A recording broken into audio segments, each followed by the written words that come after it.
তার অনুপ্রবেশকারী মা ও মেয়ে ধৃত দুজনের সঙ্গে এক শিশুকেও আটক করা হয়েছে।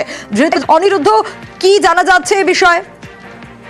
দেখো সোনিয়া, তোমাকে জানিয়ে রেখি যে উত্তর 24 পরগনার গাইঘাটা থানার পুলিশ গতকাল দুপুরে গোপন সূত্রে খবর পেয়ে গাইঘাটার কাউন্টিয়া এলাকায় হানা দেয় এবং সেখান থেকেই এই দুজন মহিলা এবং তাদের সঙ্গে এক শিশুকে আটক করে পুলিশ এবং তাদেরকে জিজ্ঞাসাবাদ করে পুলিশ জানতে পারে যে এই দুই মহিলা গত কয়েক মাস আগে চোরাপথে বাংলাদেশ থেকে ভারতে প্রবেশ করে ভিন রাজ্যে পরিচারিকার কাজ করত।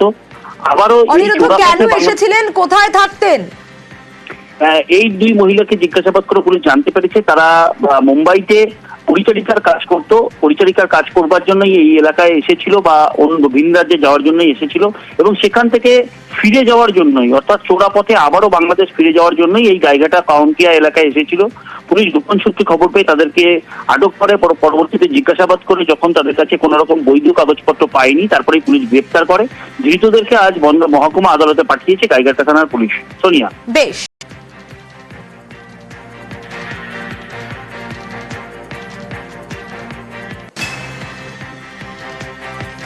হেডলাইন